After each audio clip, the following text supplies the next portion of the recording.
دنیا بھر میں اس وقت اسلام کی ایک نگیٹو امیج جا رہی ہے۔ کیا یہ امیج تبدیل ہو سکتی ہے؟ اگر تبدیل ہو سکتی ہے تو کیسے؟ اور اس کے خراب ہونے کی کیا وجوہات ہیں؟ الحمدللہ رب العالمین والصلاة والسلام علی محمد الامین۔ فاعوذ باللہ من الشیطان الرجیم، بسم اللہ الرحمن الرحیم۔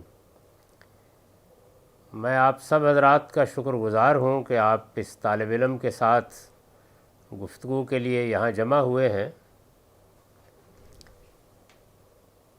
یہ سوال ہم سب کا سوال ہے۔ میں پوری دنیا میں جہاں کہیں بھی لوگوں کے پاس گیا ہوں، یہ سوال میرے سامنے رکھا گیا ہے۔ جو حالات خود ہمارے اپنے ملک میں ہیں اس میں بھی روزانہ اس سوال سے سابقہ پیش آتا ہے۔ میرے نزدیک یہ ناممکن نہیں ہے، لیکن یہ ایک مشکل کام ہے۔ یعنی اگر کچھ لوگ بھی یہ فیصلہ کر لیں کہ ان کو اللہ کے دین کو اس کی صحیح صورت میں پیش کرنا ہے، تو انسانی تاریخ گواہی دیتی ہے کہ اس سے پہلے بھی کامیابی ہوئی ہے، اب بھی اللہ کی عنایت سے ہوگی، تاہم یہ ایک مشکل کام ہے۔ اور اس کی وجہ یہ ہے کہ اس وقت اگرچہ بظاہر یہ لگتا ہے کہ چند لوگ یا چند 100 لوگ یا چند ہزار لوگ ایسی سرگرمیوں میں مصروف ہیں جس سے اسلام کا چہرہ مسخ ہوتا ہے یا اس کا غلط تعارف لوگوں تک پہنچتا ہے، بظاہر یہ لگتا ہے۔ لیکن اگر آپ دقت نظر سے اندر اتر کر دیکھیں تو یہ بات بالکل واضح ہو جاتی ہے کہ ہمارا موجودہ مذہبی فکر بحیثیت مجموعی اسلام کو جس طرح پیش کر رہا ہے، اس کے نتائج یہی کچھ ہو سکتے ہیں۔ تو جب پورا کا پورا مذہبی فکر بحیثیت مجموعی ایک صورتحال کو اس طرح نمایاں کر رہا ہو، تو اس کی غلطی واضح کرنا، لوگوں کو اس پر متنبع کرنا، یہ ایک مشکل کام بن جاتا ہے۔ میرے نزدیک اس کے لیے 3 چیزیں ضروری ہیں۔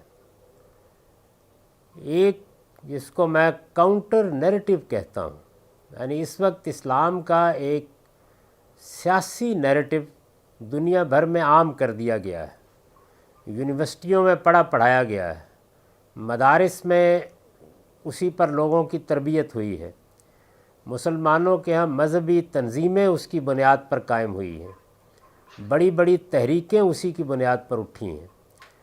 اس مذہبی نیریٹو کا از سر نو جائزہ لینے کی ضرورت ہے۔ میں نے اپنے علم اور اپنے مطالعے کی حد تک، اگر آپ کے علم میں ہوگا تو کاؤنٹر نیریٹیوی کے عنوان سے اسلام اور ریاست ایک جوابی بیانیہ، ایک تفصیلی مضمون لکھا تھا، اور اس میں 10 نکات کی صورت میں متعین کر کے بتایا تھا کہ وہ کیا چیزیں ہیں جو اس وقت عالمی سطح پر اور مختلف اقوام میں قومی سطح پر بھی مسئلہ بنی ہوئی ہیں۔ تو اگر مسلمانوں کے پڑھے لکھے طبقات، وہ ضروری نہیں کہ مجھ سے اتفاق کریں، اس موضوع پر بات کرنے کے لیے تیار ہو جائیں، مکالمہ کرنے کے لیے تیار ہو جائیں، جو نیریٹو اس وقت موجود ہے اس کا تحقیقی اور تنقیدی جائزہ لینے کے لیے تیار ہو جائیں، تو ایک خالص فکری سطح کی سرگرمی ہی بہت جلد ایسے دسیوں لوگ پیدا کر دے گی جو پھر مختلف زبانوں میں، مختلف لہجوں میں، مختلف اسالیب میں اس کو پیش کرنے لگ جائیں گے۔ یہ ابھی بہت دور کی بات لگتی ہے۔ میں جب دیکھتا ہوں تو مجھے ایسے لگتا ہے کہ ایک تنہا آواز ہے، کوئی بھی اس میں اپنی آواز ملانے کے لیے تیار نہیں ہے۔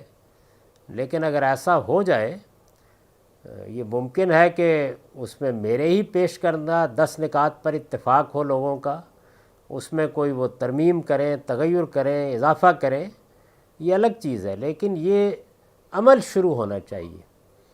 تو سب سے پہلی ضرورت یہ ہے۔ دوسری چیز یہ ہے کہ مسلمانوں کی دینی تربیت کا اہتمام کرنا چاہیے۔ یعنی ہمارے ہاں دین عام طور پر تعلیم اور تربیت کے انداز میں لوگوں تک نہیں پہنچتا، وہ واعظ و تبلیغ کے انداز میں پہنچتا ہے، فضائل کی داستانوں کے عنوان سے پہنچتا ہے، وہ فرقہ بندیوں کو دوسرے لوگوں تک پہنچانے کے لیے خاص اسالیب میں لوگوں تک پہنچایا جاتا ہے۔ اس میں یہ طریقہ نہیں اختیار کیا جاتا کہ وہ جیسے کہ ہے، جس طرح اسے پیش کیا جانا چاہیے اس طرح لوگوں کے سامنے پیش بھی ہو، اور اس کا اسلوب تعلیم اور تربیت کا ہو جائے۔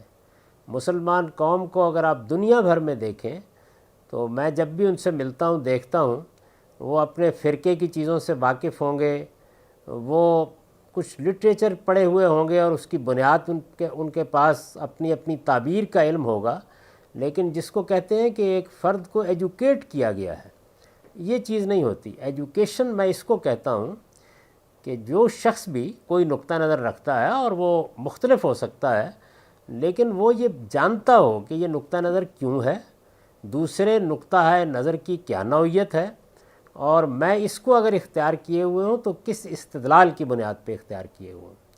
تو میرے نزدیک ایک دوسری چیز یہ ہے کہ مسلمانوں میں ایک عام مہم برپا ہو جس کے ذریعے سے ان کی تعلیم تربیت کا اہتمام کیا جائے، تاکہ خود ان کا رویہ اسلام کے معاملے میں، اسلامی تعلیمات کے معاملے میں، اسلام کے ماخذ سے متعلق تبدیل ہو، ان کے لب و لہجے پر اس کے اثرات ہوں، ان کے عمل پر اس کے اثرات ہوں۔ اور تیسری اور آخری چیز یہ ہے کہ مسلمانوں کے علماء اپنے تعلیمی نظام پر اور اپنے فکری نظام پر نظر ثانی کے لیے تیار ہو جائیں، ریویو کرنے کے لیے تیار ہو جائیں۔ یعنی نظر ثانی کا مطلب ہر حال میں یہ نہیں ہوتا کہ آپ رد کر دیں گے، نہیں، کم سے کم اس کو ریویو کرنا، اس پر ایک نظر ڈالنا، اس کو دیکھنا، اس کے لیے تیار ہو جائیں۔ میرے نزدیک یہ تین چیزیں اگر نہیں ہوتی تو پھر یہ تنہا آوازیں تو رہیں گی، اور اس سے کسی حد تک سلیم الطبع لوگوں تک بات پہنچائی جا سکتی ہے، لیکن بحیثیت مجموعی جو کچھ تاثر پیدا ہو گیا اس کو دور کرنا پھر آسان نہیں ہوگا۔ آج کل ہندوستان میں طلاق کا مسئلہ بہت گرم ہے۔ اسی تعلق سے سوال یہ ہے کہ اسلام عدل کا مذہب ہے، لہٰذا اس بنیاد پر طلاق کا حق عورت کو بھی ویسا ہی ہونا چاہیے جس طرح مرد کا ہے، مگر حقیقت یہ ہے کہ عورت صرف خلا کا مطالبہ کر سکتی ہے جبکہ مرد طلاق دے سکتا ہے۔ اس بارے میں آپ کیا فرماتے ہیں؟ خلا تو ایک فقہی اصطلاح ہے، اس کو چھوڑ دیجئے تھوڑی دیر کے لیے۔ اسلام کا اصل قانون یہ ہے کہ مرد طلاق دیتا ہے اس لیے کہ وہ گھر اور خاندان کی صورت میں جو ادارہ وجود میں آتا ہے اس کا سربراہ ہے۔ جس طرح کسی بھی ادارے کا سربراہ آپ کی خدمات سے آپ کی فراغت کا فیصلہ کرتا ہے، اگر آپ کو فراغت حاصل کرنی ہو تو آپ استعفیٰ دیتے ہیں۔ استعفے کا مطلب یہی ہوتا ہے کہ مجھے اب خدمات سے معاف کر دیا جائے، یا میں نے جو کانٹریکٹ کیا تھا اس سے مجھے نکلنے کی اجازت دی جائے۔ تو اسلامی قانون یہ ہے، وہ آپ پوچھیں گے تو میں اس کے دلائل دے دوں گا، کہ مرد طلاق دیتا ہے، عورت طلاق کا مطالبہ کرتی ہے، یعنی طلاق کا حق دونوں کو ہے، برابری کی سطح پر دیا گیا ہے، صرف پروسیجر کا فرق ہے۔ مرد طلاق دیتا ہے، اس کے لیے بھی ایک قاعدہ بنایا گیا ہے کہ وہ طلاق دیتے وقت عدت کے لحاظ سے طلاق دے گا، طہر کی حالت میں طلاق دے گا، ٹھنڈے دل و دماغ کے ساتھ سوچ سمجھ کے طلاق دے گا، اشتعال میں ہو، غصے میں ہو تو اس وقت طلاق نہیں دے گا، وہ اس کے لیے 2 گواہوں کو بلائے گا، اس کی کوئی دستاویز لکھے گا، اس اہتمام کے ساتھ وہ یہ فیصلہ کرے گا، اور پھر بھی اس کے پاس مزید 3 ماہ کی یا 3 ایام کی کہہ لیجیے آپ مدت ہوتی ہے، جس میں وہ چاہے تو فیصلے پر نظر ثانی کر لے، اگر یہ مدت گزر گئی تو طلاق واقع ہو جائے گی۔ تو اس کے لیے بھی ایک قاعدہ ہے۔ اسی طرح اگر عورت طلاق چاہتی ہے تو وہ طلاق کا مطالبہ کرے گی، یہ مطالبہ اگر شوہر مان لیتا ہے تو اسی پروسیجر کے مطابق جو میں نے آپ کو بتایا ہے وہ طلاق دے دے گا، اور اسی طریقے سے طلاق واقع ہو جائے گی۔ اگر وہ اس کو ماننے کے لیے تیار نہیں ہوتا تو پھر کیا کیا جائے؟ اس کے لیے ہمارے ہاں قدیم زمانے سے تو یہ طریقہ رہا کہ عدالت اس کا فیصلہ کر دے گی، یعنی عورت کو اگر اس کا صورتحال پیش آ جاتی ہے کہ شوہر ماننے کے لیے تیار نہیں ہے، یا وہ کوئی سیٹلمنٹ کرنا چاہتا ہے، یا کوئی مالی معاملات ہیں جو زیر بحث ہیں، تو وہ طلاق کو اگر دینے کے لیے تیار نہیں تو پھر عدالت میں معاملہ چلا جائے گا۔ میرے نزدیک اب آبادی بہت بڑھ گئی ہے، عدالتوں میں جانا آسان نہیں رہا، اس میں بہت مشکلات ہیں۔ تو میں جب اسلامی نظریاتی کونسل میں تھا تو اس وقت میں نے یہ تجویز پیش کی تھی کہ ہمارے ہاں نکاح نامے کے اوپر یہ اقرار نامہ لکھ دینا چاہیے کہ ایک مخصوص مدت میں، وہ 90 دن کی ہو سکتی ہے، وہ 120 دن کی ہو سکتی ہے، اس مدت میں اگر شوہر مطالبہ نہیں قبول کرتا تو آپ سے طلاق واقع ہو جائے گی۔ تو یہ طریقہ ہے جو میرے نزدیک اسلام کے پورے اصولوں کو سامنے رکھ کر اختیار کرنا چاہیے۔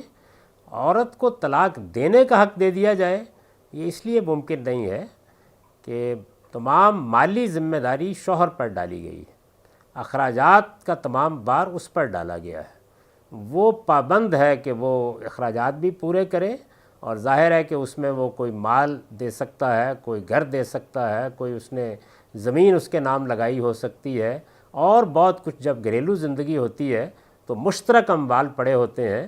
اس طرح کی صورتحال میں پھر پہلے طے ہونا چاہیے ان چیزوں کو۔ اس مقصد کے لیے یہ طریقہ اختیار کیا گیا ہے کہ چونکہ عورت کی طرف سے شوہر کے اوپر کوئی مالی بار نہیں ہے تو وہ اقدام کر سکتا ہے، لیکن بیوی پر ہو سکتا ہے تو وہ مطالبہ کرے گی، اور مطالبے کو پورا کرنے کے لیے یہ پروسیجر یا یہ طریقہ اختیار کیا جائے گا۔ تو شوہر دے دے بہت اچھی بات ہے، نہیں دے تو اس کی مدت مقرر کی جا سکتی ہے، اس میں آپ سے طلاق واقع ہو جائے گی۔ یہی طریقہ صحیح طریقہ ہوگا۔ یہ سوال زبیر احمد شاہ صاحب کی طرف سے ہے۔ یہ پوچھتے ہیں، رسولوں نے لونڈیاں رکھی، حضرت ابراہیم نے ہاجرہ، حضرت محمد صلی اللہ علیہ وسلم نے مریم، اس چیز کو کیسے دیکھنا چاہیے اور کیا یہ سنت ہے؟ یہ لونڈی اور غلام کا ادارہ ایک زمانے کے تمدن میں نہ صرف یہ کہ موجود تھا بلکہ پورے تمدن کے اوپر چھایا ہوا تھا۔ یعنی اس وقت جو صورتحال سودی معیشت کی ہے، ہم سب کہتے ہیں کہ سود ممنوع ہے، سود ظلم ہے، قرآن نے منع کیا ہے، لیکن اس وقت سود کا معاملہ انفرادی نہیں رہا ہوا، اس کی بنیاد پر پوری معیشت قائم ہو گئی ہے۔ ایک زمانہ ایسا رہا ہے دنیا میں جس طرح عقائد میں شرک کی حکومت قائم ہو گئی تھی، اسی طرح غلامی بھی ایک انسٹیٹیوشن کے طور پر موجود تھی۔ اس میں لونڈیاں بھی تھیں، اس میں غلام بھی تھے۔ خود رسالت مآب صلی اللہ علیہ وسلم کی جب بعثت ہوئی ہے تو یہ کوئی مذہب نے اس ادارے کی ابتدا نہیں کی، اس کی ابتدا جنگ و جدال سے ہوئی، انسان کی جارحیت سے ہوئی۔ اگر آپ تاریخ کو پڑھیں تو یہ معلوم ہوتا ہے کہ شروع میں جب حملے کیے گئے، ایک قبیلے نے دوسرے قبیلے پر حملہ کیا تو اس کو سزا دینے کے لیے یہ انسٹیٹیوشن وجود میں آیا۔ گویا بین الاقوامی قانون جو قبائلی زندگی کا بین الاقوامی قانون تھا، اس میں یہ بات طے ہو گئی کہ اگر جارحیت کوئی کرتا ہے تو پھر جس کے خلاف جارحیت کی گئی ہے وہ اپنے دفاع میں کامیاب ہو جائے گا تو جارحیت کرنے والے گروہ کے تمام افراد کو غلام بنا لے گا، عورتوں کو لونڈیاں بنا لے گا۔ یہ ایک سزا تھی جو اس وقت کے بین الاقوامی حالات میں شروع ہوئی۔ آپ جانتے ہیں کہ ابتدا جہاں سے بھی ہو، آہستہ آہستہ جب وہ ایک انسٹیٹیوشن بن جاتا ہے تو وہ خود اپنے کچھ قوانین پیدا کر لیتا ہے۔ تو اسی کے لحاظ سے لونڈیوں اور غلاموں کا ایک انسٹیٹیوشن بن چکا ہوا تھا۔ اس میں گھروں میں لونڈیاں موجود تھیں، باہر موجود تھیں۔ ہمارے ہاں لوگوں کا خیال یہ ہوتا ہے کہ شاید ساری کوئی 18 سال کی لڑکیاں تھیں، یعنی بوڑھی عورتیں تھیں، اپاہج تھیں، ایسی تھیں کہ جو کوئی اور کام کر ہی نہیں سکتی تھیں، وہ گھروں ہی میں ان کو پناہ ملتی تھی، وہیں رہتی تھیں۔ مردوں کا بھی یہی معاملہ تھا، یعنی نہ غلاموں کو اپنا گھر تھا، وہ مختلف جگہوں پر بکتے رہتے تھے، اور یہ کوئی 2 4 5 نہیں، ہزاروں کی تعداد میں تھے۔ تو اس وجہ سے جب کبھی بھی اللہ کا دین آیا تو اس انسٹیٹیوشن کو ختم کرنے کی کوشش کی گئی۔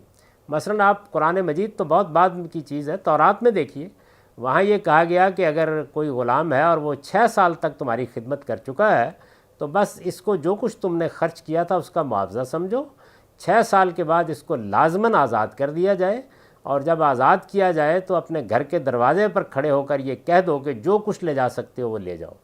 تو مذہب نے ہمیشہ اس کو ختم کرنے کی کوشش کی ہے، لیکن آپ جانتے ہیں کہ سیاسی، معاشرتی اور معاشی معاملات جب کوئی ٹریڈیشن، روایت اور عرف بن جائیں تو ان کو چشم زدن میں ختم نہیں کیا جا سکتا، قرآن نے بھی ان کو ختم کرنے کی کوشش کی اور اس کے لیے بڑا جامع قانون دیا. یعنی لونڈیاں اور غلام چونکہ جنگوئی میں بنائے جاتے تھے تو آپ جانتے ہیں کہ سورہ محمد میں یہ پابند کر دیا گیا کہ اب آئندہ کسی کو لونڈی یا غلام نہیں بنایا جائے گا، بلکہ قیدیوں کے معاملے میں یہ طریقہ ہوگا کہ یا آپ فدیہ لے کر چھوڑ دیں گے اور یا آپ احسان کے طور پر چھوڑ دیں گے. یہ گویا غلامی کے خاتمے کا اعلان تھا. اور جو موجود لوگ تھے ان کے بارے میں مکاتبت کا قانون سورہ نور میں آ گیا کہ ان میں سے جو عورت یا مرد بھی یہ ضمانت دے دے کہ وہ اپنے پاؤں پر کھڑا ہو جائے گا، یعنی عورتیں کوئی کہبگری نہیں شروع کر دیں گی اور مرد کوئی بھکمنگے ہو کے کنگال لوگوں کی طرح گلیوں میں بھیک نہیں مانگتے پھریں گے، یہ اطمینان ہو جائے تو لازماً ان کے ساتھ مکاتبت کر لی جائے اور ان کی آزادی کا راستہ کھول دیا جائے. تو یہ ایک صورتحال تھی جس سے اس زمانے میں اس زمانے کے تمدن کے لحاظ سے سابقہ پیش آیا اور اس کو ختم کرنے کی نہایت ہی حکیمانہ اور بہت اعلیٰ کوشش کی گئی. تو جب تک یہ ختم نہیں ہوا اس وقت تک ظاہر ہے کہ گھروں میں بھی موجود تھے اور ان کو باہر نکال نہیں پھینکا جا سکتا تھا. تحفے تحائف میں بھی بھیج دیے جاتے تھے. اس میں بعض اوقات اس زمانے کی روایات میں یہ بالکل موضوع نہیں ہوتا تھا کہ آدمی قبول کرنے سے انکار کر دے، محض اتنی سی بات پر جنگ و جدال کی نوبت آ جاتی تھی. تو اس لیے اس وقت کی معاشرتی صورتحال میں اصلاح کے اقدامات کیے گئے اور خاتمے کے اقدامات بھی کیے گئے، لیکن یک قلم معاملے کو ختم نہیں کیا گیا. یہی صحیح طریقہ ہوتا ہے اور یہی پیغمبرانہ حکمت ہے. آپ دیکھیے چائلڈ لیبر ہے، آپ یہ جانتے ہیں کہ میں بھی چاہوں گا کہ وہ ختم ہو جائے، آپ بھی چاہیں گے ختم ہو جائے، لیکن اگر اس کو چشم زدن میں ختم کیا جائے تو آپ کو معلوم ہے کہ اس میں بہت سے معاشی معاشرتی مسائل پیدا ہو جاتے ہیں. یعنی اندازہ ہی نہیں کیا جا سکتا کیا چیز پیدا ہو جاتی ہے. آپ اگر اپنے گھروں میں بھی کوئی بچہ کام کر رہا ہے، مجھے خود یہ صورتحال پیش آئی کہ ایک موقع کے اوپر مجھے یہی خیال ہوا کہ نہیں اس کو نہیں یہاں کام کرنا چاہیے، لیکن فوراً یہ بھی خیال ہوا کہ اگر ہم اس کو نکال دیتے ہیں تو سوسائٹی میں جب تک یہ چیز موجود ہے تو اس بیچارے کو کوئی ایسا گھر ملے گا جہاں اس کے ساتھ ظلم ہوگا، تشدد ہوگا. پہلے سے اس کی داستان بھی معلوم تھی. تو اس وجہ سے معاشرتی اصلاحات جذباتی بنیادوں پر نہیں ہوتی. یہ لونڈیاں موجود تھیں، غلام موجود تھے، وہ بیچے بھی جا رہے تھے، خریدے بھی جا رہے تھے. انبیاء علیہم السلام کو بھی تحفے تحائف میں ملے، چنانچہ انہوں نے نہ صرف یہ کہ اس کو باقی رکھا، حسن سلوک کی بہت اچھی مثال قائم کی اور اس کے ساتھ اس انسٹیٹیوشن کو ختم کرنے کے اقدامات کیے. یہ حکیمانہ طریقہ تھا جو اس وقت اختیار کیا گیا. سوال یہ ہے کہ you have said that if an adult male and female declare that they are married and they tie the knot which is acceptable in Sharia, تو کیا آپ legitimize نہیں کر رہے ہیں متاع یا live in relationships کو؟ تو minimum possible requirement دو adults کے لیے کیا ہے to get married؟ بھائی آپ یہاں پہ پڑھے لکھے لوگ موجود ہیں، یہ بات میں نے یوں نہیں کہی تھی. سوال یہ تھا کہ قانونی تقاضے کیا ہیں اور آداب کیا ہیں. تو میں نے یہ عرض کیا تھا کہ قانون کے تقاضے ہمیشہ نہایت محدود اور بالکل متعین ہوتے ہیں. تو کسی نکاح کے جو قانونی تقاضے ہیں وہ یہ ہے کہ ایک مرد و عورت یا ایک لڑکا اور لڑکی معاشرے میں، سوسائٹی میں اعلان کریں کہ وہ آج سے میاں بیوی ہیں. یہ وہی اعلان ہے جو نکاح کے موقع پر ایجاب و قبول کی شکل میں آپ کراتے ہیں. اس کا عام اعلان کریں، یعنی یوں نہیں ہے کہ وہ کہیں خفیہ طور پر یہ معاملہ کر لیں، اعلان کریں. اور دوسرے یہ کہ اس موقع کے اوپر وہ بتائیں کہ شوہر کی حیثیت سے جس نے ذمہ داری اٹھائی ہے وہ علامت کے طور پر، ٹوکن کے طور پر مہر کی کیا رقم دے رہا ہے. تو میں نے یہ عرض کیا تھا کہ یہ ہے قانونی تقاضے. باقی محض قانون کے طریقے پر معاملات نہیں ہوتے، یہ ایک معاشرتی معاملہ ہے، لہٰذا اس میں اولیاء کو شریک ہونا چاہیے، والدین کو شریک ہونا چاہیے. جس طرح کہ ہمارے ہاں روایت ہے ایک باقاعدہ تقریب بھی ہو تو بہت اچھی بات ہے، اس موقع پر کوئی بزرگ نصیحت کرتا ہے جس کو ہم خطبہ کہتے ہیں. یہ سب آداب ہیں اس موقع پہ. اگر ان آداب میں سے کسی کی کسی ضرورت کے تحت خلاف ورزی ہو گئی ہے تو نکاح پھر بھی ہو جائے گا. یہ وہ بات تھی جو میں نے کہی تھی. مجھے نہیں معلوم کہ اس کے اندر وہ کیا چیز ہے جو قابل اعتراض ہے. اس وقت بھی جب آپ نکاح کرتے ہیں تو یہی ہوتا ہے، یعنی اس موقع پر اصل چیز مہر کا مقرر کرنا اور ایجاب و قبول ہے، یہی نکاح ہے. تو یہ قانونی پوزیشن کیا ہے، آداب کیا ہیں، اس کو واضح کیا گیا تھا. اس میں اس طرح کا کوئی لائسنس نہیں تھا جو نتیجہ آپ نے نکال کے مجھے بتایا. السلام علیکم. وعلیکم السلام۔ گاندھی صاحب، میں شہاب بول رہا ہوں۔ ہندوستان میں مسلم پرسنل لا ہماری موجودہ سرکار ختم کرنا چاہتی ہے اور کہتی ہے کہ سبھی کے لیے قانون بنے، تو ہمیں کیا اپنے ان کے خلاف میں ہم رہیں یا اس کو مان لیں؟ ہماری کیا پوزیشن رہنی چاہیے؟ ہم تھوڑا اس کے بارے میں بتا دیجئے کہ ان کا قانون ہم مانیں یا اپنا قانون کے لیے ہم لڑیں، تھوڑا سا اس کے بارے میں شکریہ۔ میرے نزدیک تو کسی حکومت کو لوگوں کے پرسنل معاملات میں مداخلت کا کوئی حق ہی نہیں۔ حکومت کی ذمہ داری یہ ہے کہ جب کہیں کوئی حق تلفی ہو تو اس کے ازالے کے لیے قانون بنائے، اس میں پریونٹیو لا بھی بنا سکتی ہے، یا یہ ہے کہ وہ جان مال آبرو کے خلاف زیادتی کو روکنے کے لیے قانون سازی کرے۔ حکومت کا حق یہیں سے شروع ہوتا ہے اور یہیں ختم ہو جاتا ہے۔ نکاح، طلاق، میراث، یہ وہ معاملات ہیں کہ جس میں مختلف گروہوں کی آراء مختلف ہو سکتی ہیں، افراد کی مختلف ہو سکتی ہیں، مذہبی نقطہ نظر بھی ہو سکتے ہیں۔ تو اگر آپ ایک اچھی حکومت قائم کرنا چاہتے ہیں تو ان معاملات میں مداخلت نہیں کرنی چاہیے۔ مسلمان اپنے قانون کے مطابق نکاح کریں، ہندو اپنے قانون کے مطابق نکاح کریں، اپنے قانون کے مطابق طلاق دیں، اپنے قانون کے مطابق وہ میراث تقسیم کریں۔ یہ چیزیں ایسی نہیں ہیں کہ جن میں ریاستیں مداخلت کر سکتی ہیں۔ البتہ یہ بات بالکل ٹھیک ہے کہ اگر کسی موقع پہ نزاع ہو جائے، یعنی ظاہر ہے کہ یہ جو معاملات ہیں نکاح کے، طلاق کے، میراث کے، یہ ایک فرد سے متعلق نہیں ہوتے، اس میں اس کا امکان ہوتا ہے کہ نزاع ہو جائے۔ میں پھر واضح کر دوں کہ ایک وہ موقع ہے کہ جب کوئی نزاع نہیں ہے، ہم نے اپنے طریقے سے نکاح کیا، ہندوؤں نے اپنے طریقے سے نکاح کیا، مسیحیوں نے اپنے طریقے سے نکاح کیا، وہ چرچ میں چلے گئے، ہم مسجد میں چلے گئے، نہیں گئے، گھر میں تقریب ہو گئی، جو ہمارے ہاں ایجاب و قبول کا طریقہ ہے وہ اختیار کر لیا، مسیحیوں کے ہاں جو طریقہ ہے انہوں نے وہ اختیار کر لیا۔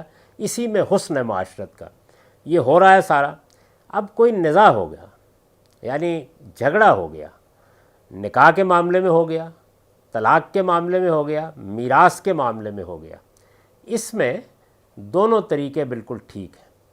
یعنی یہ کہ کوئی حکومت یہ فیصلہ کرے کہ جس گروہ کا مسئلہ ہے اسی کے قانون کے مطابق ہم فیصلہ سنائیں گے، جیسے کہ ہندوستان میں انگریزوں نے اختیار کیا آگے۔ دوسرا طریقہ یہ ہے کہ وہ یہ کہیں کہ آپ اپنے معاملات انجام دیں، ہم آپ کے کسی پرسنل معاملے میں مداخلت نہیں کرتے، لیکن جس وقت جھگڑا ہمارے پاس آئے گا تو فیصلہ ہم اپنے قانون کے مطابق کریں گے۔ وہ قانون ریاست بنا سکتی ہے، وہ نافذ بھی کر سکتی ہے۔ جن لوگوں کو اپنے قانون، اپنی روایات کی پاسداری ہوگی، وہ اپنا جھگڑا لے کے عدالتوں میں نہیں جائیں گے۔ یہ دونوں طریقے ٹھیک ہیں۔ خود اسلام میں محمد الرسول اللہ کی بعثت کے بعد یہ دوسرا طریقہ اختیار کیا گیا۔ چنانچہ سورہ مائدہ میں یہ بیان ہوا ہے کہ مدینے میں یہود بھی تھے، اہل کتاب کے لوگ بھی تھے، تو یہ صاف صاف بتا دیا گیا کہ آپ حضرات اپنے فیصلے خود کرنا چاہیں، ہمیں کوئی اعتراض نہیں ہے، آپ اپنی عدالتوں میں اپنے مقدمے لے جائیں، کوئی اعتراض نہیں ہے، لیکن اگر معاملہ ہمارے سامنے آئے گا تو پھر ہم اپنے قانون کے مطابق فیصلہ کریں گے۔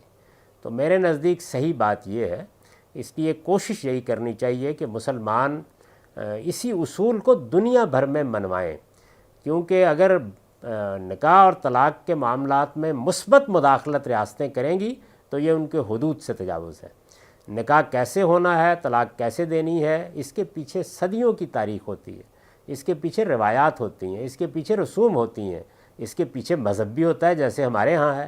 تو اس میں کسی ریاست کو مداخلت نہیں کرنی چاہیے۔ نزاع البتہ ہو جائے تو پھر فیصلہ کن اتھارٹی چونکہ ریاستی ہوگی تو اس کے لیے دونوں طریقے جائز ہیں، اور میں نے جیسے کہ عرض کیا کہ خود اسلام نے جو طریقہ اختیار کیا وہ یہ تھا کہ اس صورت میں پھر ہم اپنے قانون کے مطابق فیصلہ سنائیں۔ سوال یہ ہے کہ کیا آپ سمجھتے ہیں کہ اسلام میں مرد اور عورت برابر ہیں، اور کیا عورت ہمیشہ اپنے شوہر کی مرضی کے مطابق ہی عمل کرے گی اور اس کی مرضی کے خلاف گھر سے باہر بھی نہیں نکل سکتی؟ کیا اسلام کے رولز یہ امپلائی نہیں کرتے کہ women are not as intelligent as men and neither can be trusted, جو کہ 600 عیسوی میں اس وقت تصور تھا عورت کے بارے میں؟ تو شریعت میں کیا تبدیلی کی جانی چاہیے تاکہ یہ صورتحال بہتر ہو؟ یہ جو کچھ بیان کیا گیا ہے یہ اسلام میں کہیں نہیں ہے۔ یعنی اپنی خلقت کے لحاظ سے مرد و عورت بالکل برابر ہیں. مرد و عورت دونوں کی اولاد ہے انسان، دونوں کا غیر معمولی مرتبہ ہے، دونوں انسان ہونے کی حیثیت سے یکساں تکریم کے مستحق ہیں. ان کے مابین اخلاقی پیمانوں پر کوئی فرق نہیں کیا جا سکتا، کسی کے معاملے میں کوئی معاشی قدغن بھی نہیں لگائی جا سکتی. مرد جو عمل کرنا چاہتا ہے کرے، عورت جو کرنا چاہتی ہے کرے، جو تعلیم پانا چاہتا ہے پائے، جو تعلیم وہ پانا چاہتی ہے پائے، اپنے لیے معاشی جدوجہد کا کوئی میدان منتخب کرنا چاہتی ہے کرے. کسی قسم کی کوئی تفریق نہیں کی گئی. جب گھر کا ادارہ بنایا جاتا ہے تو گھر ایک ادارہ ہے، اس ادارے کو جب آپ بناتے ہیں تو اس میں جو رشتے پیدا ہوتے ہیں ان کے مابین فرق مراتب رکھا گیا ہے. یعنی ماں اور بیٹا برابر نہیں ہے، ماں ایک برتری کے مقام پر ہے. باپ اور بیٹی برابر نہیں ہے، باپ ایک برتری کے مقام پر ہے. اسی طریقے سے بہن بھائیوں کے رشتے ہیں. تو جو میاں اور بیوی کا رشتہ ہے اس میں شوہر کو گھر کا سربراہ بنایا گیا ہے، اس کے اوپر کفالت کی، حفاظت کی ذمہ داری ڈالی گئی ہے. یعنی عورت کمائے کھائے، وہ ملازمت کرے، جو جی چاہے کرے، کوئی پابندی نہیں، لیکن وہ ذمہ دار نہیں ہے گھر کے اخراجات پورا کرنے کی. اسلامی شریعت میں یہ ذمہ داری مرد پر ڈالی گئی ہے، اور اس کے لحاظ سے خواتین سے یہ تقاضا کیا گیا ہے کہ وہ موافقت کا رویہ اختیار کریں، سرکشی کا رویہ اختیار نہ کریں. بس یہ مذہب کی تعلیم ہے. اس طرح کی بات کہ وہ گھر سے نہیں جا سکتی، وہ باہر نہیں نکل سکتی، وہ کوئی کام نہیں کر سکتی، ایسی کوئی چیز کہیں بیان نہیں ہوئی. اس طرح کی کوئی تفریق نہیں کی گئی. ان کے ساتھ عزت اور تکریم کا رویہ اختیار کرنے کی تعلیم دی گئی ہے. قرآن کے الفاظ میں عاشروہن بالمعروف، یعنی جو تمہارا زمانہ ہو، جو تمہاری سوسائٹی ہو، جو تمہارے ہاں اچھے لوگوں کا دستور ہو، اس کے مطابق معاملات کرو.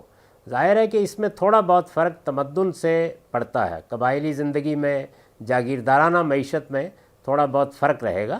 معروفات میں تبدیلی ہوتی رہتی ہے، آج کے معروفات اور ہیں، اور ہمیں اللہ تعالیٰ نے یہی تعلیم دی ہے کہ زمانے کے ساتھ جیسے جیسے معروفات میں تبدیلی ہو تم بھی اپنے رویے کو بہتر کرو.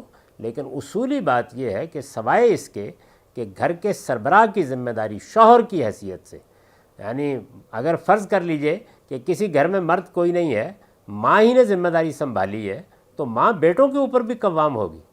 تو اس وجہ سے یہاں کوئی جینڈر کی بنیاد پہ تفریق نہیں کی گئی، بلکہ رشتے کی بنیاد پر فرق کیا گیا ہے. اسلام کا اصول یہ ہے کہ اخلاقی بنیادوں پر پوری انسانیت بالکل یکساں ہے، لیکن رشتے برابر نہیں ہیں. استاد کا رشتہ محض دوست کا رشتہ نہیں، وہ باپ کی جگہ پر ہے. باپ کا رشتہ بھی ایک برتری اپنے اندر رکھتا ہے. ماں کا رشتہ باپ سے بھی زیادہ برتر ہے. تو رشتوں کے معاملے میں ہم مساوات کے اصول کو تسلیم نہیں کرتے.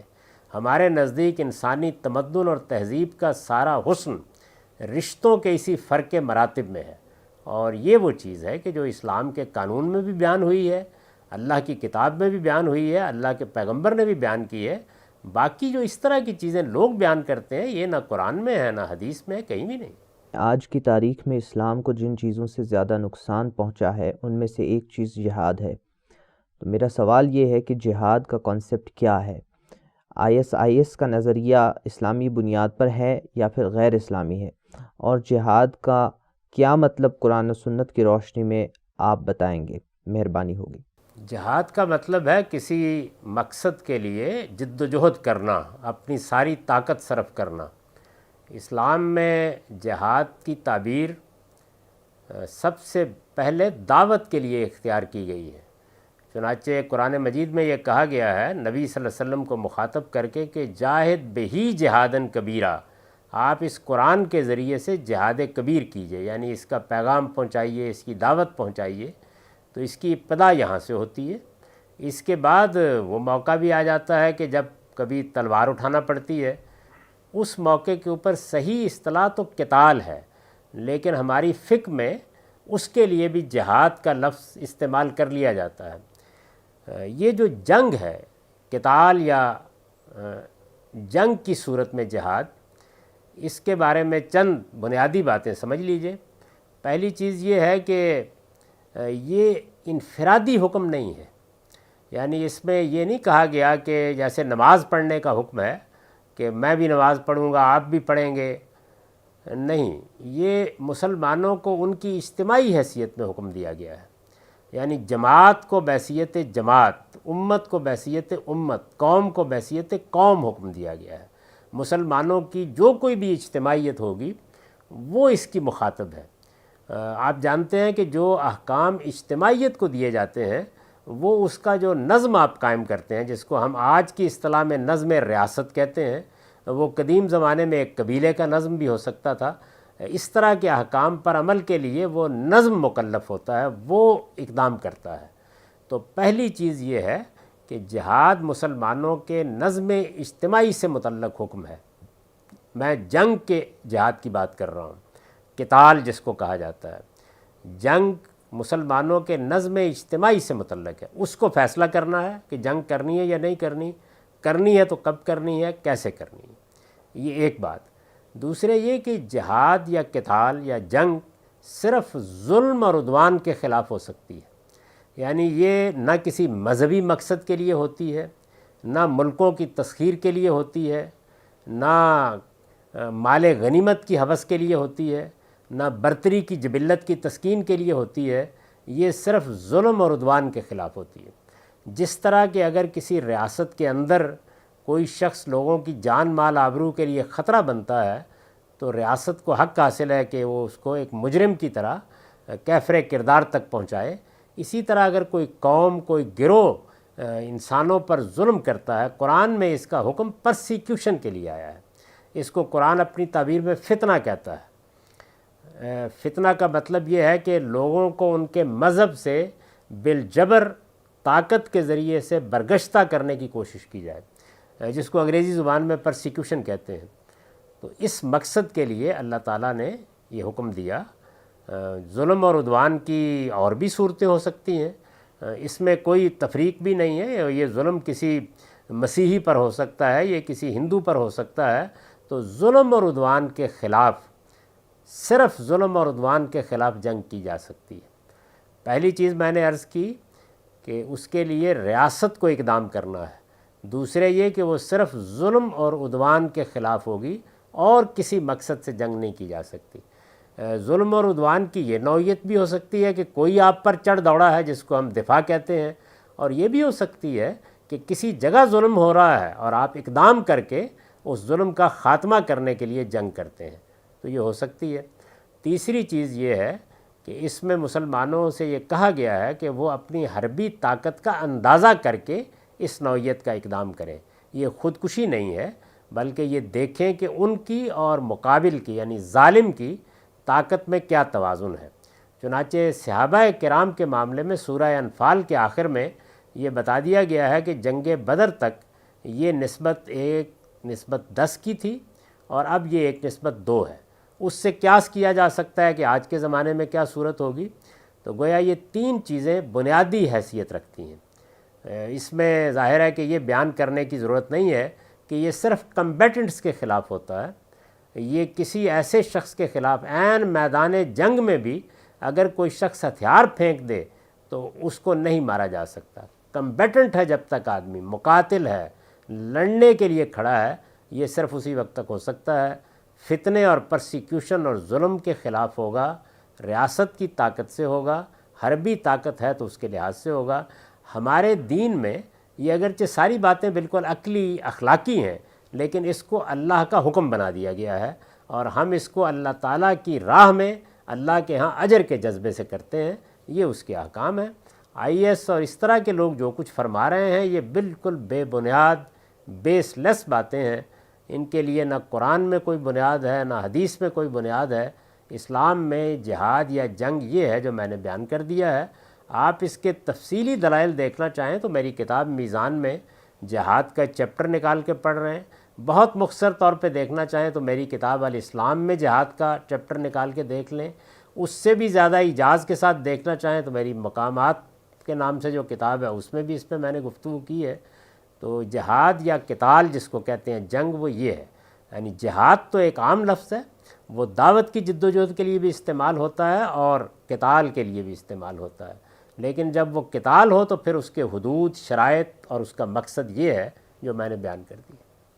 غامدی صاحب یہ پوچھتے ہیں، اسلام میں عورت کو عقل و تدبر میں مرد سے کم گردانا گیا ہے، مثلا تنہا عورت کی گواہی ناکافی ہے، حالانکہ موجودہ دور میں عورتیں دنیا بھر میں کم و بیش تمام شعبوں میں کام کر رہی ہیں۔ دوسری طرف اسلام برابری کا دعویٰ کرتا ہے، کیا آپ کو ایسا نہیں لگتا کہ اسلام اپنی اس پوزیشن میں کمزور ہے؟ آپ کیا کہتے ہیں اس بارے میں؟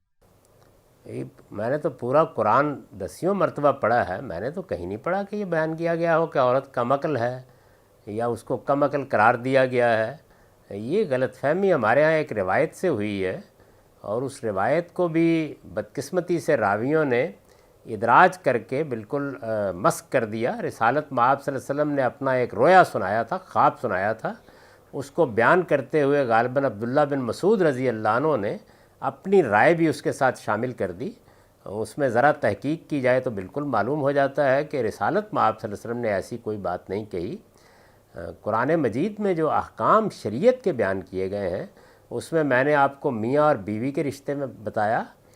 گواہی کی صورت بھی یہ ہے کہ جہاں تک جرائم کی گواہی کا تعلق ہے، اس میں قرآن مجید نے سرے سے کوئی مداخلت ہی نہیں کی۔ یہ بتا دیا ہے کہ جو گواہ بھی ہوگا وہ عورت بھی ہو سکتی ہے، مرد بھی ہو سکتا ہے، بچہ بھی ہو سکتا ہے، کرائن بھی ہو سکتے ہیں۔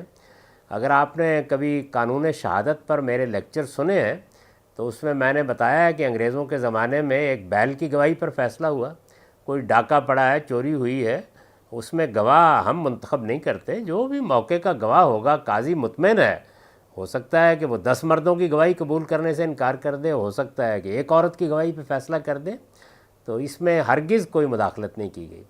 جو بات قرآن مجید کی سورہ بقرہ میں کہی گئی ہے وہ بالکل قرین عقل بھی ہے، اور وہ اس اصول پر بھی مبنی ہے کہ آپ جب کوئی سد ذریعہ کا حکم دیتے ہیں، دیکھیے میں یہاں یہ واضح کر دوں، یہ چونکہ ایک اصطلاح ہے، یعنی اللہ تعالیٰ کے دین میں 3 طرح کے احکام ہم کو ملتے ہیں۔ ایک وہ احکام ہے جو جس وقت اللہ کی کتاب نازل ہو گئی تھی تو ایک وقتی تدبیر کے طور پر دیے گئے، مثلا رسالت مآب صلی اللہ علیہ وسلم کی ازواج مطہرات کے بارے میں بعض احکام، مثال کے طور پر اس وقت جو قتال ہو رہا تھا اس سے متعلق بعض احکام، اس وقت جو ہجرت ہو رہی تھی اس کے بارے میں بعض احکام۔ اسی طرح سے جب منافقین نے نبی صلی اللہ علیہ وسلم کے گھرانے کو اسکینڈلائز کرنا چاہا تو اس کے لیے بعض تدابیر بتائی گئیں۔ ایسے ہی جب منافقین نے خود رسول اللہ کے ساتھ تخلیے میں ملاقات کر کے ایک ڈھونگ رچایا تو اس کے بارے میں بعض احکام دیے گئے۔ ایسے ہی جب آپ کی مجالس میں بعض ناشائستہ باتیں کی گئیں تو ان کے بارے میں بعض ہدایات کی گئیں۔ تو ایک وہ احکام ہے جو ایک وقتی تدبیر کے طور پر دیے گئے، وہ اس وقت کے ساتھ ختم ہو گئے۔ دوسری وہ چیز ہے جس میں ہمیں ابدی شریعت دی جاتی ہے۔ وہ ابدی شریعت بہت سے معاملات میں ہے، اگر آپ اس کو دیکھنا چاہیں تو آپ میری کتاب میں پورا جو شریعت کا باب ہے اس میں اس کو پوری فہرست میں دیکھ سکتے ہیں۔ تیسرے وہ احکام ہوتے ہیں جو سد ذریعہ کے ہیں۔ سد ذریعہ کا مطلب یہ ہے کہ کسی خرابی سے روکنے کے لیے یا کسی بلائی کو حاصل کرنے کے لیے آپ ایک تدبیر بتاتے ہیں، یہ ہمیشہ زمانے اور حالات کے لحاظ سے بتائی جاتی ہے۔ تو قرآن مجید نے یہ بتایا کہ اگر آپ کوئی معاہدہ کرتے ہیں، کوئی لین دین کرتے ہیں، یہاں کوئی جرم کی گواہی نہیں ہوتی، واقعاتی شہادت نہیں ہوتی، میں نے اور آپ نے ایک معاہدہ کرنا ہے اور ہم نے فیصلہ کرنا ہے کہ اس پر کس کو گواہ بنایا جائے، تو وہاں قرآن نے یہ کہا کہ آپ مردوں کو گواہ بنائیں، کیونکہ اس وقت کے تمدن میں اس کا بڑا شدید اندیشہ تھا کہ گھر در میں رہنے والی خواتین جو باہر کے معاملات سے واقف نہیں ہوتیں، انہیں اگر گواہ بنایا جاتا ہے تو اس کے نتیجے میں مال کو نقصان پہنچ جائے گا۔ تو یہ تدبیر بتائی گئی، یہ سد ذریعہ کی ہدایت ہے۔ حالات تبدیل ہو گئے، زمانہ تبدیل ہو گیا، اس میں اب آپ کو پورا حق ہے کہ آپ جس طرح چاہے گواہی قائم کریں۔ یہ در حقیقت اس نوعیت کا حکم ہی نہیں ہے جس طرح کے لوگ اس کو سمجھتے ہیں، اور اس کا تعلق لین دین کے معاملات کی گواہی سے ہے، اس میں کم عقلی کا کوئی سوال نہیں۔ جو یہ کہا گیا کہ اگر کسی موقع پر 2 مرد میسر نہیں ہیں تو ایک عورت کے ساتھ دوسری عورت کو بھی شامل کرو، تو اس کی وجہ یہ بتائی گئی کہ وہ چونکہ گھر در میں رہنے والی خاتون ہے، جب وہ گواہی کے لیے بلائی جائے گی اور یہ گواہی بھی اگلے دن نہیں ہو جانی، ہو سکتا ہے جھگڑا 10 سال بعد ہو، 15 سال بعد ہو، تو ایسا نہ ہو کہ مردوں کے درمیان کھڑے ہو کے وہ گھبرا جائے اور اس طرح تمہارے مال کو نقصان پہنچے۔ تو تو اس کو ایک سہارا فراہم کر دو کہ اس کے ساتھ ایک دوسری خاتون بھی موجود رہے، تاکہ گھبراہٹ کے موقع کے اوپر اگر کوئی غلطی ہو رہی ہو تو وہ اس کو یاد دلا دے۔ یہ بالکل ویسی ہی تدبیر ہے جیسے ماں گھر سے اٹھتے ہوئے کہتی ہے کہ بیٹے باہر بہت سردی ہے، ذرا کوئی کمبل لے کے جانا، یہ احتیاط کر لینا۔ اس طرح کی بات ہے، اس کا کوئی تعلق اس سے نہیں ہے کہ کوئی کم عقل ہے یا اس کے ساتھ یہ معاملہ ہے۔ انسانی تمدن میں جو تغیرات آتے ہیں ان میں سد ذریعہ کی چیزیں تبدیل ہو جاتی ہیں۔ آج کے زمانے میں اس وقت کی عورت گھر در کی عورت تھی، وہ اصلاً ہاؤس وائف تھی۔ آج کے زمانے میں عورتیں وکیل ہو گئیں، سرکاری ملازم ہو گئیں، کاروبار کرنے لگ گئیں، اس کی ضرورت بھی ختم ہو گئی۔ یہ سادہ سی بات ہے۔ غامدی صاحب یہ پوچھتے ہیں ان ملکوں میں مسلمان اسلام پر کیسے عمل کریں جہاں مذہب کے بارے میں سوچنے تک پر پابندی ہے، مثلا چین، ازبکستان وغیرہ، یعنی جہاں پرسیکیوشن ہو رہی ہے۔ یہ اس میں کوئی شبہ نہیں ہے کہ یہ صورتحال اس زمانے میں بھی بعض ملکوں میں ہے، بڑی حد تک ہے۔ اس میں اللہ تعالیٰ نے جو بات کہی ہے وہ دو باتیں ہیں۔ ایک یہ کہ اگر آپ کے پاس کوئی ہجرت کی جگہ ہے، آپ جا سکتے ہیں، آپ کے لیے دروازہ کھلا ہوا ہے، تو جہاں اس طرح کی پرسیکیوشن ہو آپ اس جگہ کو چھوڑ دیں۔ ایمان کا تقاضا یہی ہے۔ لیکن اگر ہجرت کی کوئی جگہ نہیں ہے، باہر نکلنے کی کوئی صورت نہیں، جیسے کہ اس وقت ہے، یعنی اس وقت تو قومی ریاست نے نقل مکانی کا حق انسان سے چھین لیا ہے۔ اب وہ صورت نہیں ہے جس کی تصویر قرآن نے کھینچی ہے کہ خدا کی زمین کیا وسیع نہیں ہے۔ اس وقت خدا کی زمین قومی ریاستوں کی سرحدوں میں بند کر دی گئی ہے۔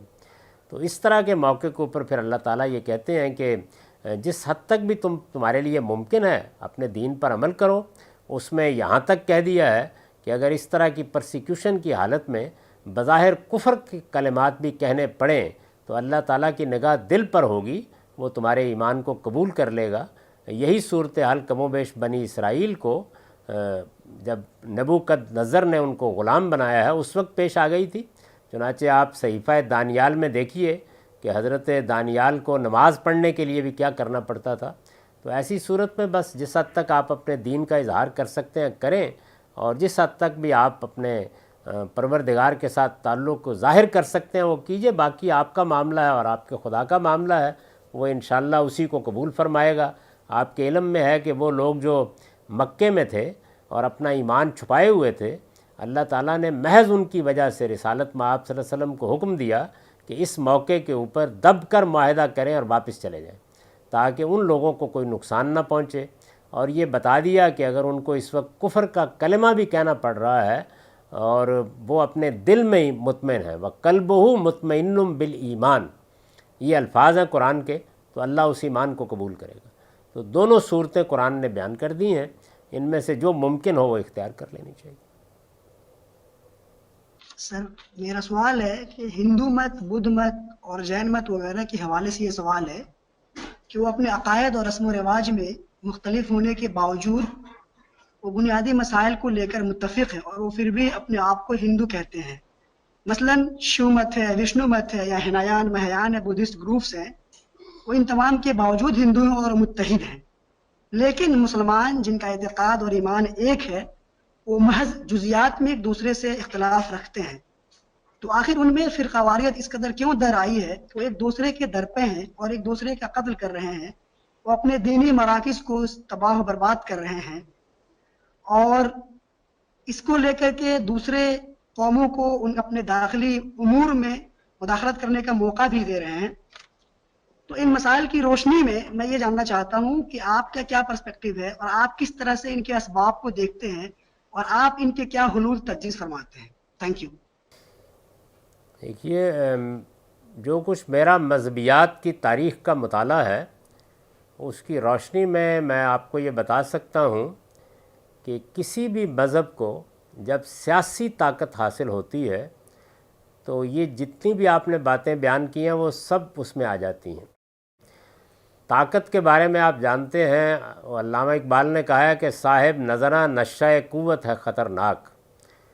طاقت ایک ایسی چیز ہے کہ جو اسی طرح کی کرپشن پیدا کر دیتی ہے۔ یہ جو جن مذاہب کا آپ نے ذکر کیا ہے، آپ ان کی تاریخ پڑھ کے دیکھیں، جب ان کے پاس بھی سیاسی طاقت تھی تو یہ وہ سب کچھ کرتے رہے۔ ان میں بھی بے شمار فرقے بنے، گروہ بنے، مارا پیٹا گیا، بدھوں کے ساتھ جو سلوک ہندوستان میں ہوا ہے وہ تاریخ میں موجود ہے.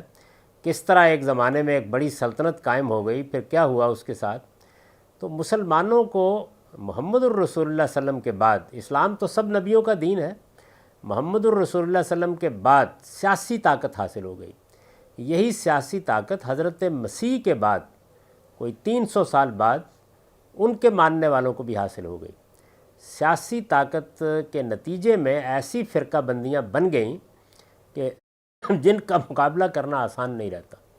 تو ہم دراصل اپنا وہ عظمت کا دور ہے اس کے نتائج بھگت رہے ہیں. ان لوگوں کے ہاں یہ دور ذرا بہت ماضی میں چلا گیا, یہ اس سے نکل آئے ہیں. مسلمانوں کو اس میں کچھ وقت لگے گا.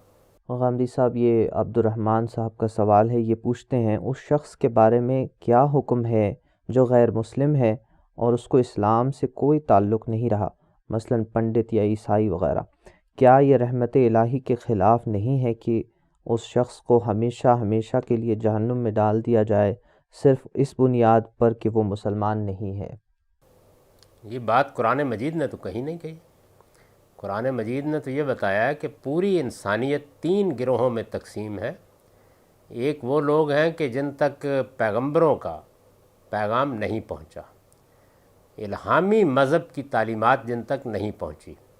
تو اللہ تعالیٰ نے یہ بتایا ہے کہ جو ان کی فطرت میں ہدایت ہے میں اسی کی بنیاد پر ان سے مواخذہ کروں گا. یہ بات سورہ اعراف میں جہاں عہد الست کی داستان بیان ہوئی ہے بڑی وضاحت سے اللہ تعالیٰ نے واضح کر دی ہے. دوسرے وہ لوگ ہیں کہ جن تک پیغمبروں کی دعوت پہنچی اور انہوں نے اس کو قبول کر لیا، جیسے کہ حضرت مسیح کے ماننے والے ہیں، حضرت موسیٰ کے ماننے والے ہیں. قرآن نے ان کو گن کر سورہ بقرہ میں یہ بتا دیا ہے نام لے کر، ان الذین ہادوا والذین والنصارى والصابئین، گن کے بتا دیا ہے کہ یہ جتنے بھی گروہ ہیں ان کے مواخذے کی بنیاد جو علم ان کے پاس آ گیا ہے وہ ہوگا. اور وہ علم کیا ہے کہ یہ ایک پروردگار کو مانیں، یہ آخرت میں جواب دہ ہوں اور یہ اچھا عمل کریں. اب ظاہر ہے کہ اس کا ایک لازمی نتیجہ یہ ہے کہ جب کبھی بھی ان کے پاس خدا کی ہدایت آئے اور یہ جان لیں کہ یہ خدا کی ہدایت ہے تو اس کو آگے بڑھ کے قبول کریں. اور تیسرے وہ گروہ ہیں جن تک محمد الرسول اللہ کا پیغام پہنچ گیا، دعوت پہنچ گئی، ان پر واضح ہو گیا کہ آپ اللہ کے رسول ہیں، ان سے ظاہر ہے کہ آپ کے بارے میں بھی پوچھا جائے گا. تو یہ دنیا میں جتنے لوگ ہیں ان کے علم کے لحاظ سے ان کے ساتھ معاملہ ہوگا. ہم نہیں جانتے کہ خود مسلمانوں میں کتنے لوگ ہیں کہ جن کے ساتھ کیا معاملہ ہوگا، اور ہم نہیں جانتے کہ کتنے لوگ ہیں کہ جن کا عذر ہندوؤں میں سے، مسیحیوں میں سے، یہودیوں میں سے اللہ قبول فرمائے گا. اس میں کوئی فتویٰ دینے کا ہم کو حق نہیں ہے، نہ دنیا میں نہ آخرت میں. ظاہر ہے کہ یہاں تو مسلم اور غیر مسلم کی ایک تفریق ہے. قیامت میں ہر گروہ کے علم کے لحاظ سے معاملہ ہوگا. تو وہ لوگ رسالت مآب صلی اللہ علیہ وسلم کی دعوت کے مکلف ہیں جن تک آپ کا پیغام پہنچا، آپ کی دعوت پہنچی، آپ کا تعارف پہنچا اور انہوں نے سوچ کر سمجھ کر جانتے بوجھتے انکار کر دیا، وہ یقیناً مجرم ہیں. باقی جن کے پاس کوئی عذر ہے، بات نہیں پہنچی یا سرے سے کسی پیغمبر کی بات بھی نہیں پہنچی، ان سے ان کے علم کی حد تک ہی مواخذہ ہوگا. تو قرآن مجید کی بات تو یہ ہے. اس وجہ سے یہ جو باتیں عام طور پر لوگ کہتے ہیں اس کی کوئی حقیقت نہیں. السلام علیکم غامدی صاحب. جی وعلیکم السلام. میرا سوال ہے کہ ہمارے یہاں پلورسٹک سوسائٹی ہے، تکثیری سماج میں جو تربیت کا ایک ڈھنگ ہے ہمارے یہاں وہ فیملی پلاننگ کہلاتا ہے، لیکن مذہبی پوائنٹ آف ویو میں وہ مطلب مذہب بالکل سامنے آ جاتا ہے، اور ان کے یہاں ٹیکسٹول دلائل بھی ہیں، جیسا کہ وما من دابۃ الا علی اللہ رزقها کہتے ہیں، یعنی جو بھی انسان ہے اس کو تک رزق پہنچے گا. یا لا تقتلوا اولادکم من خشیۃ املاق کہتے ہیں کہ اولاد کو قتل مت کرو. لیکن یہ سب ٹیکسٹول دلائل اپنے جگہ ہیں، اس کے باوجود اس کا بہت برا اثر ہمارے سماج پہ یعنی مسلم سماج پہ پڑتا ہے، جس کی وجہ سے صحیح تربیت نہیں ہو پاتی. تو اس سلسلے میں مذہبی پوائنٹ آف ویو صحیح کیا ہے میں جاننا چاہوں گا. ان کے سوال کے جواب میں یہ عرض ہے کہ میں نے اس پر اپنی کتاب مقامات میں تفصیل کے ساتھ لکھا ہے کہ اللہ تعالیٰ نے جن معاملات کو براہ راست کیا ہے، یہ آپ دیکھتے ہیں کہ ان میں ادنا درجے میں وہ کوئی عدم توازن نہیں پیدا ہونے دیتا۔ بگ بینگ کے بعد اتنی کہکشانیں پوری کائنات میں بکھر گئی ہیں، لیکن سب اپنے اپنے مدار میں گردش کر رہی ہیں۔ اس دنیا میں بھی جو چیزیں براہ راست اللہ تعالیٰ پیدا کرتے ہیں وہ ایسے ہی کرتے ہیں، لیکن جہاں انسان کو واسطہ بنایا جاتا ہے تو انسان ایک عاقل باشعور مخلوق ہے، اس پر لازم ہے کہ اپنی عقل استعمال کرے۔ دیکھیے میں لفظ جائز نہیں استعمال کر رہا، اس پر لازم ہے۔ تو میرے نزدیک اولاد کو پیدا کرنے میں چونکہ انسان کو واسطہ بنایا گیا ہے تو اس پر لازم ہے کہ وہ اپنے آپ کو دیکھے، اپنی بیوی کو دیکھے، اپنے حالات کو دیکھے، وہ یہ دیکھے کہ اس نے بچے کی تربیت کرنی ہے، تعلیم دینی ہے، اس کے لیے وقت، اس کے لیے معاشی حالات، یہ سب چیزیں دیکھنا اس پر لازم ہے۔ ان چیزوں کو دیکھے بغیر اگر وہ بچے کا اقدام کرے گا تو وہ خدا کے قانون کی خلاف ورزی کرے گا، وہ اللہ تعالیٰ کی دی ہوئی عقل کی توہین کرے گا۔ تو میں نے تو بڑی وضاحت سے بتایا ہے کہ اس معاملے میں مسلمانوں کو بالکل غلط تعلیم دی گئی ہے، ان کو بلکہ آگے بڑھ کر اس کا علمبردار بننا چاہیے کہ لوگ اپنی ذمہ داریوں کو سمجھیں اور ذمہ داریوں کو سمجھ کر یہ اقدام کریں۔ کسی آدمی کا یہ حق نہیں ہے کہ جس چیز کے معاملے میں اس کو عقل دی گئی ہے اس کے استعمال سے انکار کر دے۔ ایک کسان کی کھیتی کی مثال آپ لیں، اس کا فرض ہے کہ وہ یہ دیکھے وہ کیا فصل بونے جا رہا ہے، زمین کو اس نے موزوں وقفہ دیا یا نہیں دیا، زمین کی زرخیزی کو قائم رکھنے کے لیے کیا ضرورتیں ہیں، وہ اس کے جو فصل بونے جا رہا ہے اس کی برداشت کر بھی سکے گا یا نہیں کر سکے گا، برداشت کے بعد کسی منڈی میں اس کی کوئی گنجائش بھی ہوگی یا نہیں ہوگی، یہ ساری باتیں وہ کرے گا۔ جبکہ قرآن کہتا ہے کہ انتم تزرعونہ ام نحن الزارعون، یعنی کھیتی تو خدا اگاتا ہے، لیکن چونکہ اس کا ذریعہ کسان بنتا ہے تو اس کے لیے عقل کا استعمال کرنا لازم ہے۔ یہ جتنی چیزیں میں نے آپ سے عرض کی ہیں، یہ جو آپ نے آیات کا حوالہ دیا ہے وہ بالکل الگ چیز ہے۔ یعنی ہم میں سے ہر مسلمان یہی ایمان رکھتا ہے کہ اللہ تعالیٰ نے رزق کی ذمہ داری اٹھا رکھی ہوئی ہے، لیکن رزق کی ذمہ داری کیا اسباب سے ماورا اٹھا رکھی ہوئی ہے؟ وہ اسباب کے اندر ہے۔ میں اگر گھر سے نکلتا ہی نہیں، کمرہ بند کر کے بیٹھ جاتا ہوں اور پھر یہ کہتا ہوں کہ جو میرے مقدر میں لکھا ہے وہ چھت پھاڑ کے مل جائے گا، تو نہیں ملے گا۔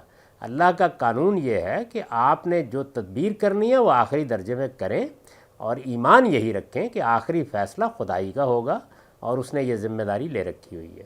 وہ ذمہ داری تو اس نے پہاڑوں کے کھو میں بیٹھنے والے لوگوں کی بھی لے رکھی ہے اور ان کے لیے وہ اسباب فراہم کرتا ہے، لیکن کسی عاقل مخلوق کے لیے اس کی جد و جہد ضروری ہے۔ سوال یہ ہے کہ اللہ علی اللہ رزق کو آپ پڑھنے کے بعد آپ سب حضرات کاروبار کرنے کیوں نکلتے ہیں اور یہ سارے کام کرنے کیوں نکلتے ہیں؟ تو جس طرح وہاں تدبیر کرنا، عقل استعمال کرنا یہ ضروری ہے، ورنہ نتائج بالکل برعکس نکل سکتے ہیں، ایسے ہی اس معاملے میں بھی لازم ہے کہ آپ یہ دیکھیں کہ آپ کیا کرنے جا رہے ہیں، اس کی ذمہ داری اٹھانے کی پوزیشن میں ہیں یا نہیں، اور یہ ذمہ داری اٹھانے کی پوزیشن میں ہیں یا نہیں یہ معاشرتی لحاظ سے بھی دیکھنا چاہیے، تعلیم و تربیت کے نقطہ نظر سے بھی دیکھنا چاہیے، زچہ و بچہ کی صحت کے لحاظ سے بھی دیکھنا چاہیے، اپنے معاشی حالات کے لحاظ سے بھی دیکھنا چاہیے، اپنی فراغت کتنی آپ کے پاس ہے بچے کی تربیت کی ذمہ داری اٹھانے کی اس کے لحاظ سے بھی دیکھنا چاہیے، اس کے بعد بچے کی تمہید باندھنے کا آپ کو حق حاصل ہوتا ہے۔ تو یہ میرے نزدیک لازم ہے، یہ محض جائز یا ناجائز کا معاملہ نہیں ہے۔ کوئی آدمی اگر ان اصولوں کی خلاف ورزی کرتا ہے تو وہ اصل میں اللہ کے قانون کی خلاف ورزی کرتا ہے، وہ بالکل وہی کام کرتا ہے کہ جیسے کوئی شخص یہ کہے کہ شفا اللہ دیتا ہے لہذا میں دوا نہیں کھاؤں گا، تو وہ مر جائے گا، اس لیے کہ اللہ تعالیٰ کا قانون ہے جس کی اس نے خلاف ورزی کی۔ یہ سوال محمد شاہد جمال صاحب کا ہے، ان کا تعلق مرکز برائے عربی زبان سے ہے۔ یہ پوچھتے ہیں اسلام میں مرتد کی سزا قتل ہے۔ سوال یہ ہے کہ ایک شخص مسلمان قوم میں پیدا ہوا مگر اسے دوسرا مذہب پسند آتا ہے تو آخر اس کو اپنا مذہب تبدیل کرنے کی آزادی کیوں نہیں ہے؟ کیا یہ مذہبی آزادی کی خلاف ورزی نہیں ہے؟ یہ میں تو مجھے یہاں تک یاد پڑتا ہے 1980-82 میں بڑی تفصیل سے لکھ چکا ہوں، میری کتاب برہان میں وہ مضمون موجود ہے جس میں نے یہ بتا دیا کہ یہ بے بنیاد بات ہے، یہ ایک روایت کا مطلب غلط سمجھنے سے مسلمانوں کے ہاں یہ تصور پیدا ہوا ہے۔ ہمارے ہاں اس پر کوئی سزا نہیں ہے، خدا کی زمین پر لوگ آزاد ہیں، اللہ تعالیٰ نے اعلان کیا ہے کہ لا اکراہ فی الدین، دین کے معاملے میں خدا نے کوئی جبر روا نہیں رکھا. من شاء فلیؤمن من شاء فلیکفر، جس کا جی چاہے ایمان قبول کرے، جس کا جی چاہے کفر اختیار کرے. قیامت میں اس کو خدا کے سامنے اپنے علم کے حد تک جواب دہ ہونا ہوگا. ہم یہاں اس کے خلاف کوئی اقدام نہیں کر سکتے. میں تو بارہا لکھ چکا ہوں، دلائل دے چکا ہوں، اس معاملے میں جو کچھ لوگ کہتے ہیں اس کا جواب دے چکا ہوں.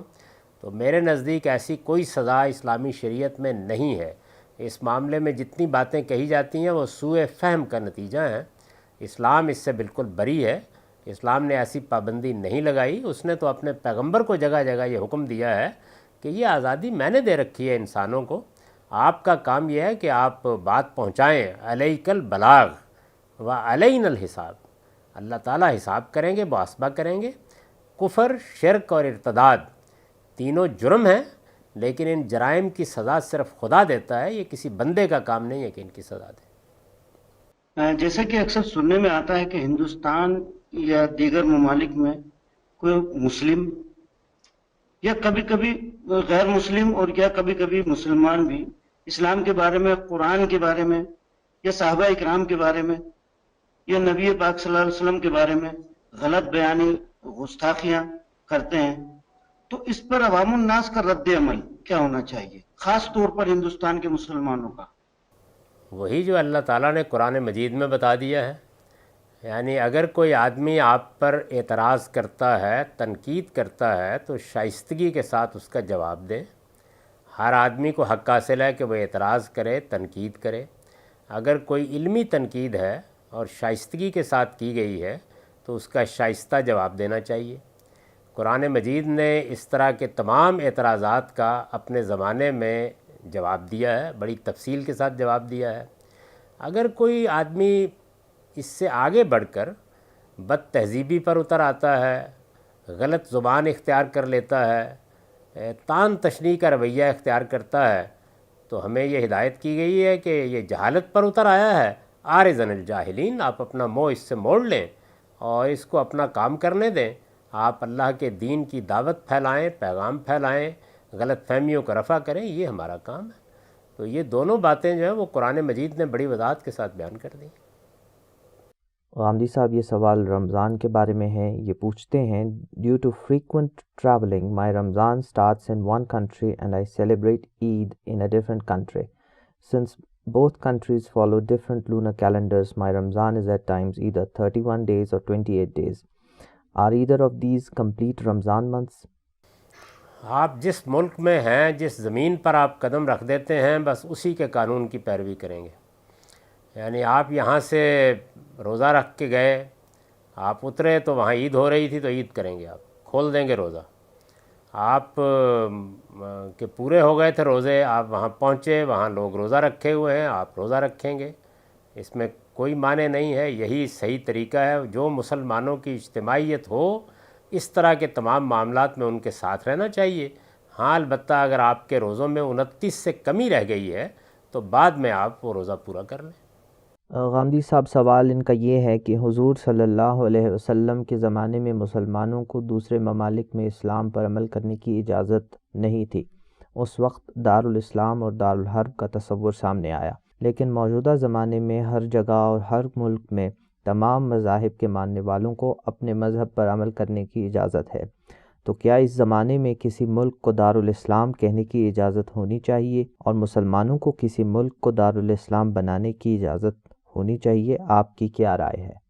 یہ دونوں اصطلاحات جیورسٹ کی، فقہا کی اصطلاحات ہیں. ان کا قرآن حدیث سے کوئی تعلق نہیں ہے. تو اپنے اپنے زمانے کے جیورسٹ اپنے وقت کے حالات کے لحاظ سے اصطلاحات وضع کرتے ہیں. وہ زمانہ گزر گیا، وہ حالات تبدیل ہو گئے. اب ان اصطلاحات کا استعمال آپ کیسے کر سکتے ہیں؟ اس وقت تو فتوحات کا زمانہ بھی چلا گیا. اب قومی ریاستیں ہیں، اور قومی ریاستیں یا نیشن سٹیٹس دنیا میں جہاں کہیں بھی ہیں، وہ اس اصول پر قائم نہیں ہوتی کہ کسی کا مذہب کیا ہے. وہ اس اصول پر قائم ہوتی ہیں کہ ایک خاص علاقے میں کون کون لوگ رہ رہے ہیں. جو لوگ اس علاقے میں رہ رہے ہوتے ہیں یا اس کے شہری ہیں، وہ برابر کے شہری ہوتے ہیں. ان میں کوئی بدھ ہو سکتا ہے، کوئی ہندو ہو سکتا ہے، کوئی مسلمان ہو سکتا ہے. اس وقت جو آپ جس ملک میں بیٹھے ہیں وہاں بھی یہی نوعیت ہے، اور ہم پاکستان میں بیٹھے ہوئے ہیں، ہمارے یہاں بھی یہی نوعیت ہے. یعنی ہم سب پاکستانی ہیں، ایک مسیحی بھی پاکستانی ہیں، برابر کے شہری ہیں، ان کے مابین کوئی فرق نہیں ہے۔ تو اس وجہ سے یہ تو نیشن سٹیٹ کا زمانہ ہے، اس میں یہ پرانی فقہی اصطلاحات، پھر عرض کر دوں کہ یہ کوئی مذہبی اصطلاحات نہیں ہیں، یہ فقہی اصطلاحات ہیں، یہ اصطلاحات بالکل ارریلیونٹ ہو چکی ہیں، ان کو اب بالکل استعمال نہیں کرنا چاہیے۔ بہت شکریہ غامدی صاحب، آپ نے ہمیں جوائن کیا، اپنا ٹائم دیا، اور تمام پارٹیسپینٹس کا بھی شکریہ ادا کرتے ہیں کہ وہ یہاں تشریف لائے اور اس پروگرام کو سکسیسفل بنایا۔ بہت شکریہ آپ کا، بہت عنایت آپ کی، یہاں بیٹھے ہوئے سب لوگوں کو میرا سلام عرض کیجیے۔ آپ نے میری معروضات، میں ظاہر ہے کہ بہت سے معاملات میں عام لوگوں سے ذرا مختلف رائے رکھتا ہوں، تو آپ نے صبر اور سکون کے ساتھ میری بات سنی، میں بہت شکر گزار ہوں۔